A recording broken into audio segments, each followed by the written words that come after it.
Assalamu alaikum beautiful students. Hope so you all are doing fine. This is your boy Hassan and you're watching my YouTube channel.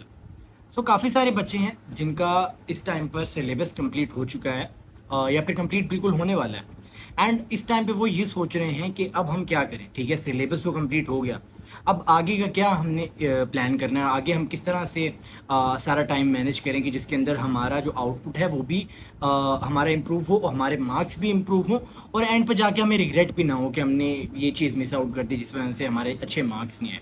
सो वो students जिनका syllabus complete हो चुका है या होने वाला है, ठीक है, और वो स्टूडेंट्स जो कि अब अकेडमीज़ के अंदर टेस्ट सेशन अटेंड करने वाले हैं, ठीक है, या फिर घर पर कोई अपना टेस्ट सेशन ऑनलाइन अटेंड करने वाले हैं, ये वीडियो उनके लिए है। वीडियो को एंड तक देखना। इस वीडियो के अंदर आपके लिए मैंने 5 पॉइंट्स बनाए हैं। इन 5 पॉइंट्स को जो भी बच्चा फॉलो करेगा अच्छे से, मेरे से आप गारंटी ले लो, ठीक है, इस वीडियो का स्क्रीनशॉट ले लो कि he is going to score the maximum marks, ठीक है, या फिर टॉप ही ऑलमोस्ट टॉप ही कर जाएगा। ठीक है, तो वीडियो को एंड तक देखना, इन 5 पॉइंट्स को अपने दिमाग में बिठा लेना एंड वो start the video.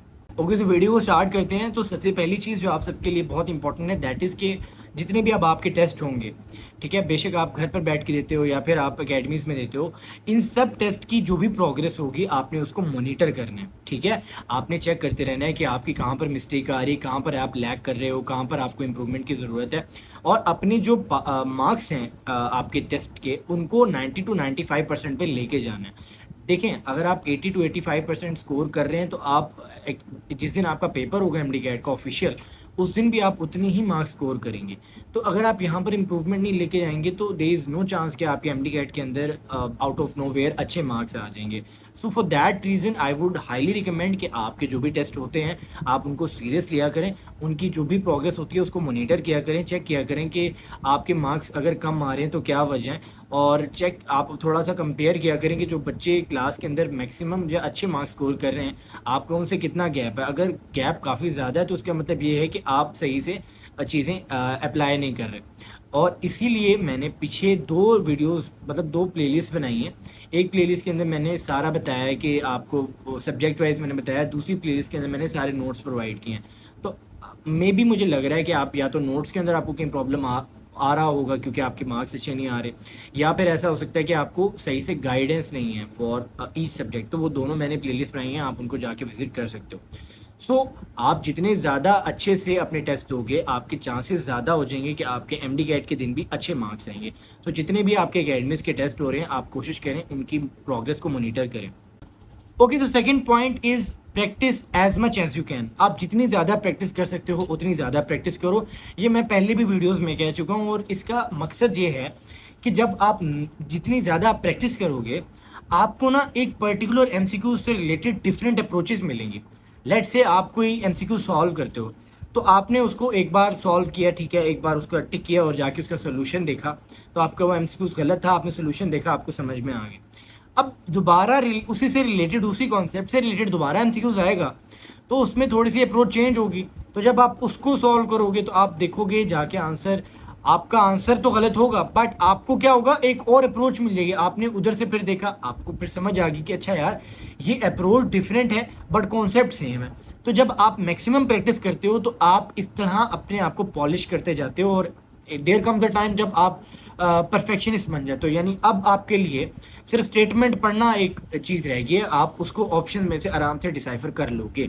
So practice is very important and इसी से मेरा थर्ड पॉइंट आता है दैट इज़ कि आप जब अपने पेपर्स दोगे, जब अपने टेस्ट दोगे, जब आप प्रैक्टिस करोगे तो जो आपके एमसीक्यूज गलत होंगे आपने उनके कॉन्सेप्ट को समझना है। And there is no one better than your friends. आपके कलीग्स, आपके जो भी क्लास फेलोज हैं, आपको उससे बेहतर कोई नहीं समझा सकता।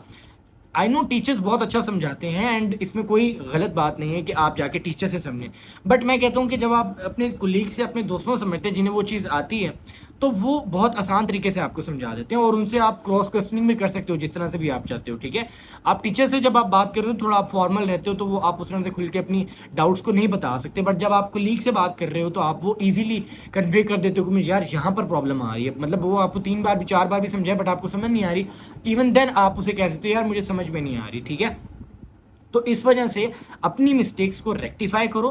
बेशक आप जितने मर्जी आपके एमसीक्यूज गलत हों, या बेशक आपके जितने मर्जी टेस्ट हों, या फिर आपकी जितनी मर्जी प्रैक्टिस आप कर रहे हो, आपके जितने मर्जी एमसीक्यूज गलत हों, आपने उस एमसीक्यूज को पकड़ना है और उसके कॉन्सेप्ट को ठीक करना है।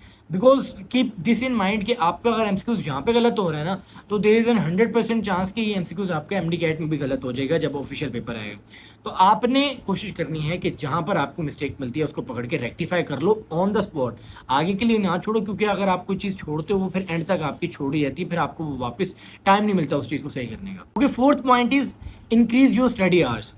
अब आपने कोशिश करनी है कि अपनी स्टडी आवर्स को बढ़ाना है, बिकॉज अगर आप पंजाब के या फिर पूरे पाकिस्तान की क्रीम में आना चाहते हैं, ठीक है, एक अच्छे मेडिकल कॉलेज में जाना चाहते हैं, तो this is the peak time, ठीक है। आपके पास यहाँ से 58 टू 57 डेज रह रहे हैं।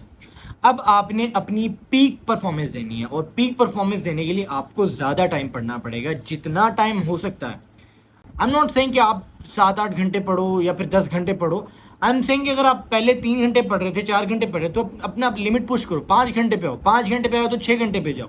आहिस्ता आहिस्ता अपनी लिमिट को पुश करो, ठीक है। एक टाइम ऐसा है कि जब आप 10 घंटे ईजिली पढ़ लो, ठीक है, क्योंकि एडवर्स चेंजेस लाना is not an easy thing. तो कोशिश करो कि अपनी स्टडी आवर्स को बढ़ाओ, ठीक है। आप अपने कॉम्पिटिटर को अपने दिमाग में रखो ना, कि अब यहाँ पर जो वो बच्चा है ना जो जो समझ के बैठा हुआ है कि मैंने किंग एडवर्ड ही जाना है, मैंने लामा इकबाल ही जाना है, मैंने निश्तर ही जाना है, तो वो अब क्या करेगा, अपने स्टडी आवर्स को बढ़ाएगा, ठीक है। वो कहेगा ओके, अब मैं इतनी एफर्ट कर रहा था, अब मैं इस एफर्ट को डबल कर देता हूँ। तो वाई नॉट यू, आप क्यों नहीं कर सकते, ठीक है। उसके पास भी सेम रिसोर्सेज हैं, आपके पास भी सेम रिसोर्सेज हैं। तो आपने कोशिश करनी है कि अपनी स्टडी आवर्स को बढ़ाना है, अपनी एफिशिएंसी को आगे लेके आना है, अपनी प्रोडक्टिविटी को आगे लेके आना है, ठीक है। तो अपनी स्टडी आवर्स को आपने बढ़ा देना है। Now fifth thing that is very very important, आपने नमाज को स्टार्ट कर देना है, ठीक है। यहाँ से मैं आपको एक चैलेंज दे रहा हूँ, 50 टू 58 डेज रह गए, आपके 57 डेज रह गए जितने भी, आपने कोशिश करनी है आज से हर दिन 5 वक्त की नमाज पढ़नी है, ठीक है। और दुआ आपने मांगनी है फुल, जिस तरह होते हैं ना, फुल इमोशनल होकर अल्लाह ताला से मांगना है।